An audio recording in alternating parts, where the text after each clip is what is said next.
Hello there, everybody. I'm Mel Allen, and this is Baseball Collector.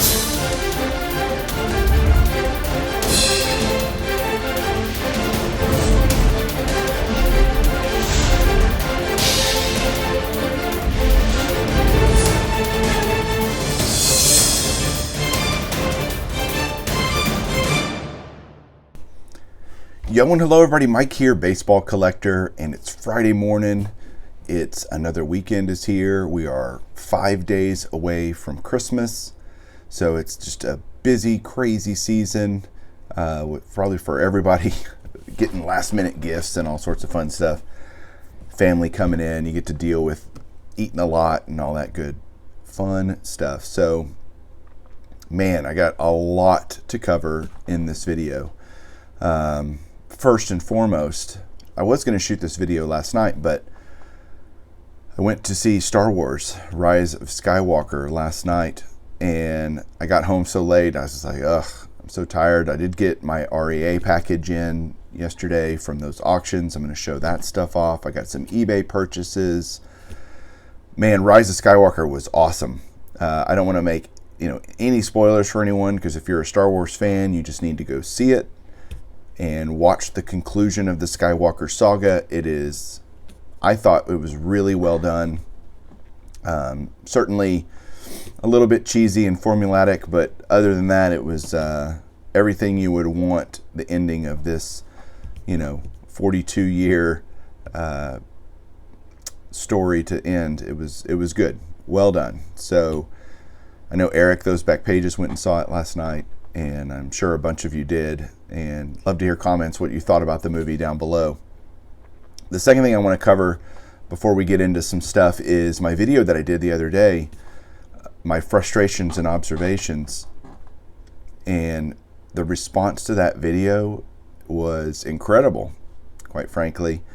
I definitely hit on some touchy subjects for some people, and the comments reflect that, but I'm one of those people that, look, if I don't put it out there, or if I put it out there, I should expect whatever comes back. Like be okay with that. Be open to that. Be willing to listen. Be willing to heed what people say. And I mean, literally hundreds and hundreds of comments, and I've spent hours so far trying to respond to them all. And I appreciate, not just regular like good video or something, like really well thought out, long comments with people expressing their opinion about the different things that I covered in that video. And I just really, really appreciate it. I've even gotten a lot of texts and emails and things about the video that people didn't want to put on the comment section. So overall, I guess that's what you do a video for, is to create discussion and create talk. It doesn't mean you have to agree with me, because I'm just one guy with one opinion, and most people don't agree with me maybe, but I definitely just, it's my opinion and about whatever topic I'm talking about. And so take that with a grain of salt. Agree with it, don't agree with it. Either way, I like hearing from you and don't have any problem with discussing it for sure. So, okay, auction stuff. I got a lot of stuff from eBay that I got that I'm going to turn the camera around here and show you. And the REA auctions came in, and everything's just as awesome as I had hoped it would be. So I got everything here from super high end to super low end. And so, it's funny, people kind of pigeonhole collectors into a certain category maybe of, well, this guy's only a high end guy or this guy's a low end guy. I kind of like to think of myself as, the whole spectrum. Do I have high end stuff? Yes. Do I have super low end stuff? Yes. And you're going to see some of it right now, because I just like cards, and I like getting stuff that I like, that fits into my collection, and not all of that is high end stuff. So, we'd all want high end stuff if we could get it, but sometimes you just like it. Well, you'll see here in just a second. Hold on. Let me turn the camera around. Let's get to it. All right, here we go. First thing is a slab that I bought from eBay. This is just all stuff that's kind of come in from eBay over the last couple of days. And right here I got a 1955 Bowman George Kell for my 50 set, because now I'm going for 50s tops and Bowmans of Hall of Famers. Again, a nice collector grade on this card. I'm a fan of the 55 Bowman set. I love the TV sets, and I know a lot of people don't, but I'm not one of those guys. I dig them. So nice card here of George Kell. It's the only like regular slab I have to show. Now I got a stack of Hall of Fame autographs, and let me tell you before I start showing you all these, I didn't pay more than, certainly no more than $10 for all of them, and most of them were $5 to $8. So it goes to show that if you want to add Hall of Famer autographs to your collection, if you're patient and look hard enough, that you can find them pretty inexpensively. And all of these are player era autos that I've been trying to just pick up just because I love them so much. I think they're great. The first one here is a Hall of Fame manager, Dick Williams, 1986 tops, signed there along the top. Another Hall of Fame manager here, Tony La Russa, 1985 tops, when he was manager of the White Sox. We got here a 1984 tops Andre Dawson. One of the prettiest signatures there is Dawson's. It's incredibly fluid and consistent. Just a great autograph there on his 84 tops. And I also have an 87 tops. Got a little 82 tops Gaylord Perry. So sometimes, I'd love to get it. It's not nearly as bold as I would like it in terms of the auto, but it's there. It's just hard to see on camera too. But not the boldest of signatures. And it's really hard when you have an autograph over a facsimile autograph. It all kind of gets jumbled and doesn't look as clean as if there wasn't a facsimile autograph there. There's Gaylord Perry, 82 tops. There is a 1989 tops Roberto Alomar, back when he was with the Padres, where he started his career. Next up, I haven't had a whole lot of this guy's autograph in my collection, so I've been picking up a little more of these. As a newer Hall of Famer, Lee Smith, his stuff is incredibly inexpensive. Here's a 93 tops. He's got that really long, tall signature. His name's so small that he makes up for it in height of his letters. There's a 91 tops. And then finally, for all of you Red Sox crazies out there, there's an 89 tops, Lee Smith. So 3 of those. I don't think I had any of his player era cards before, so not true anymore. And last, you got Bruce Sutter. Here he is in an 84 tops. All of these ones, these last ones, have come from Baseball Card Exchange.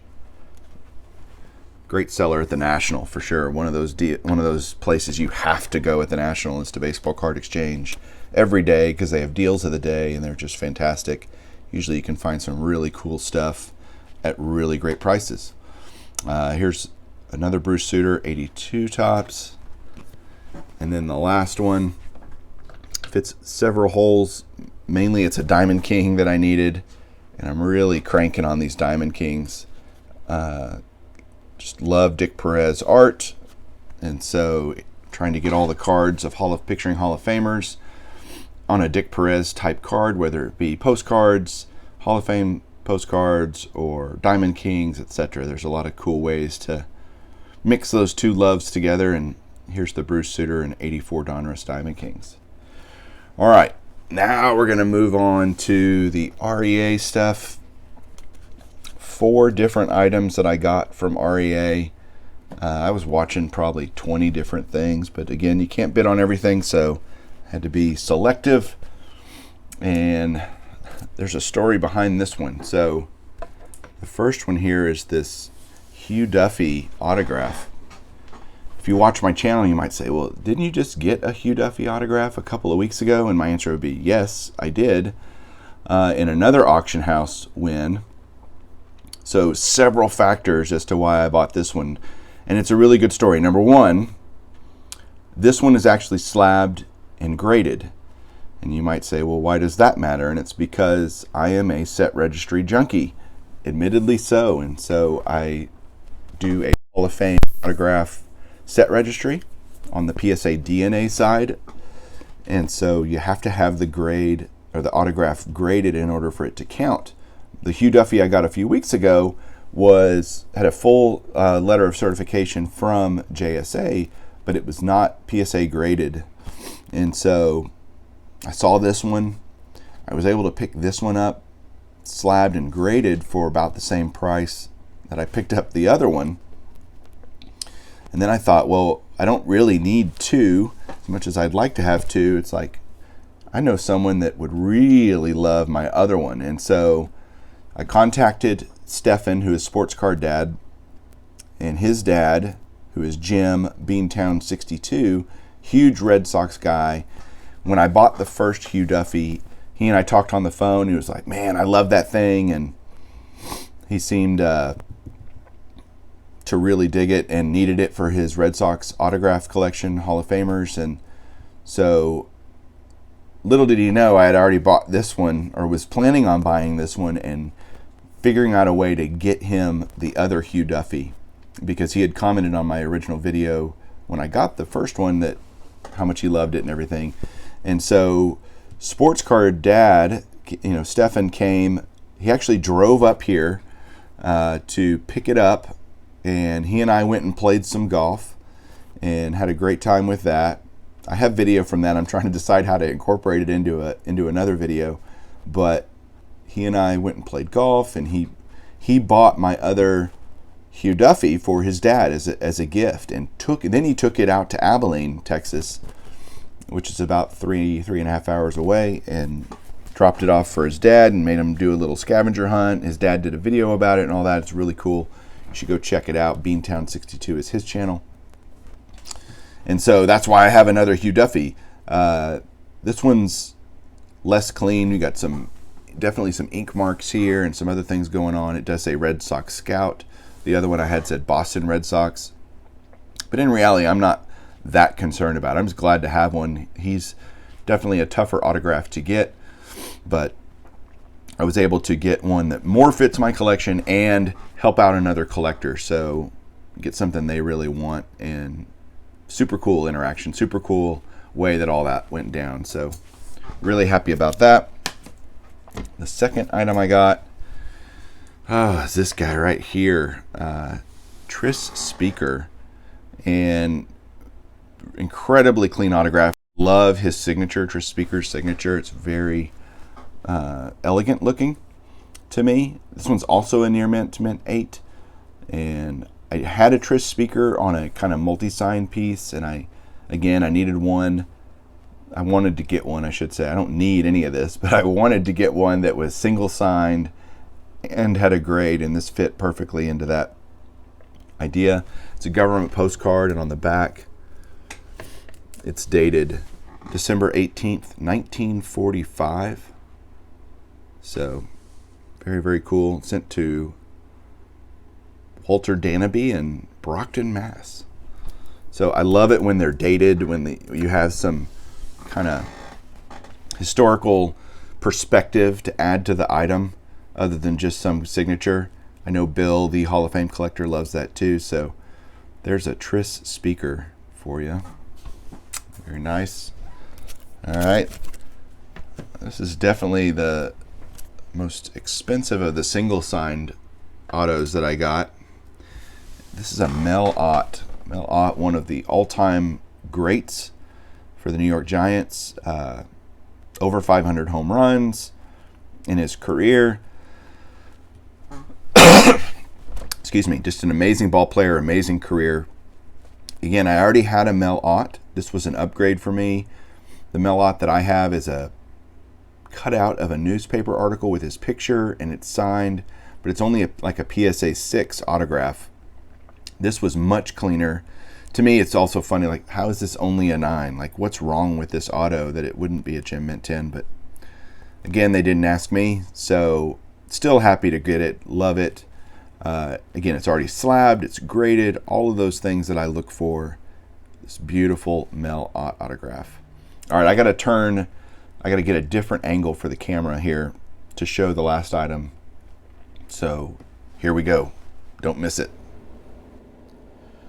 All right, so here is the last item from the REA pickups, and if there's one thing that I'm a total sucker for, it is kind of multi-signed pieces, pieces that connect you with a time period and a team and a player, and this fits all of those things, and it's just exquisite. There's no other way for me to describe it, and I'm so thrilled to have this in my collection now. It is a scorecard, obviously from the Cubs, you can see right there, and just look at the color on this thing, which, oh, by the way, this is from 1931, and so you've got the Cubs up here, you've got the scorecard cost, which was 10 cents.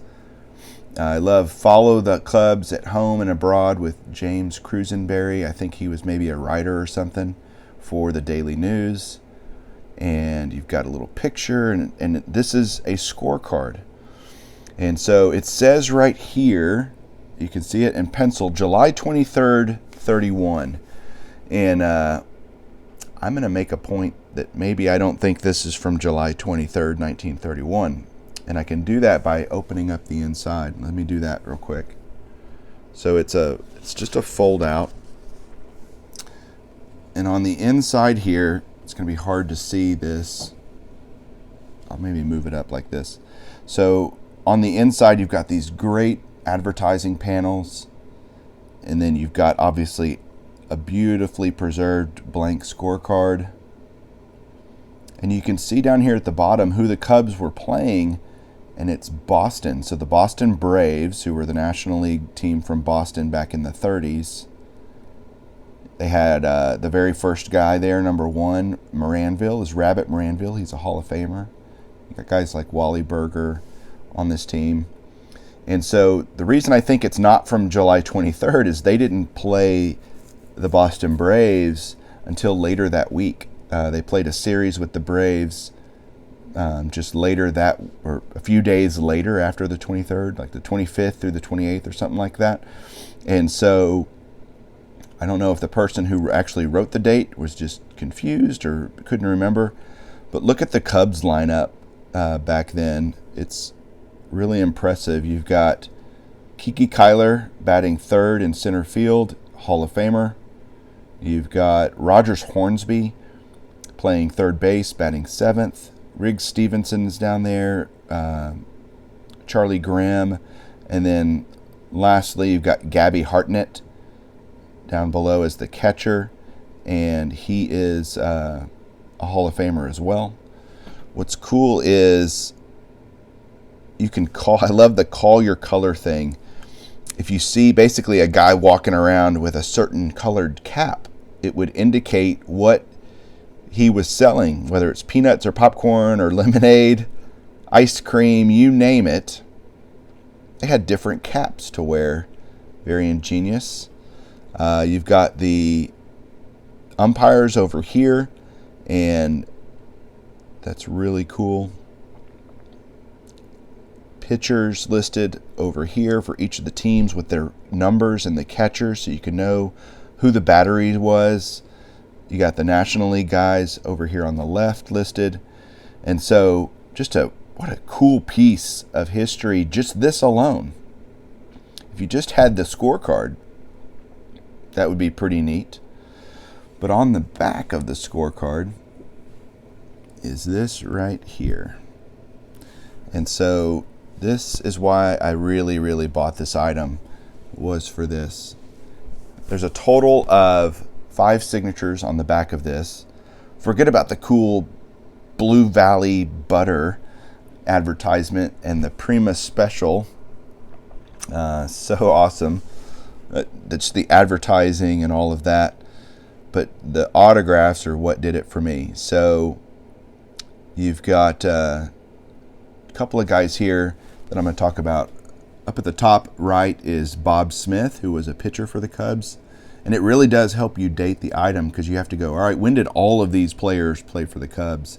And it really does help you narrow down the time frame. Even if it wasn't written on the front, you could kind of ascertain it from that. So you got Bob Smith up at the top right. You've got Raleigh Hemsley. Right here is Raleigh Hemsley. He was the backup catcher for the Cubs. Here's Riggs Stevenson down here. Solid career for Riggs Stevenson. He was a good ball player. But there's two Hall of Famers on here, which are fantastic. And the first one up here is Rogers Hornsby, one of the greatest players of all time, Rogers Hornsby. If you don't know a lot about his career, you definitely need to go look it up. It is worth learning about him. But and I already had his autograph. I have him on a letter. So that was icing on the cake to this autograph right here, which is actually upside down the way you're looking at it. And it's Hack Wilson. Hack Wilson was a power hitter. Didn't have a really long career, but he has set the I think it was 1931 actually, now that I think about it. He set maybe it was 1930. Actually, it might have been 1930. He set the record for most RBIs in a season with 190 RBIs. Just a Goliath of a man, and huge statistics with the Cubs when he was there. Ironically, it was weird, like in the year that, I think it was 1930. Again, if I'm wrong, it's okay. Just look it up yourself. But whatever year it was that he had 190 RBIs, they didn't have an MVP award. They had done it for previous years, and they did it after that. There's just this 1 year hiatus in the MVP award that nobody won. I mean, they didn't do a vote. And Hack Wilson surely would have won it in the National League. They did do like a Sporting News Player of the Year and some other types of awards, and Hack Wilson won several of those for that season. But no, traditional as we think about it, MVP award, which is just kind of interesting. Amazing autograph to get. Very, very tough autograph to get. I was willing to spend literally twice as much as I did on this item to get a Hack Wilson. And so I felt like I got a really good deal. And that's the thing with auction houses. If you are smart, or no, it's not smart, if you're patient, that's probably the better word, and know what you want to pay, I think you can get good deals. And I certainly did here. Just a wonderful piece of baseball history that I now get to have in my collection forever. It did come with a full letter from PSA, and the autographs are graded there. You can see an 8. So very, very cool, even though it's not slabbed. I would probably like to get this slabbed, but if I got it slabbed, the problem would be that you couldn't open it up anymore and see the inside. It'd be encased in plastic and kind of hidden forever. And I don't know that I want to do that to a piece like this.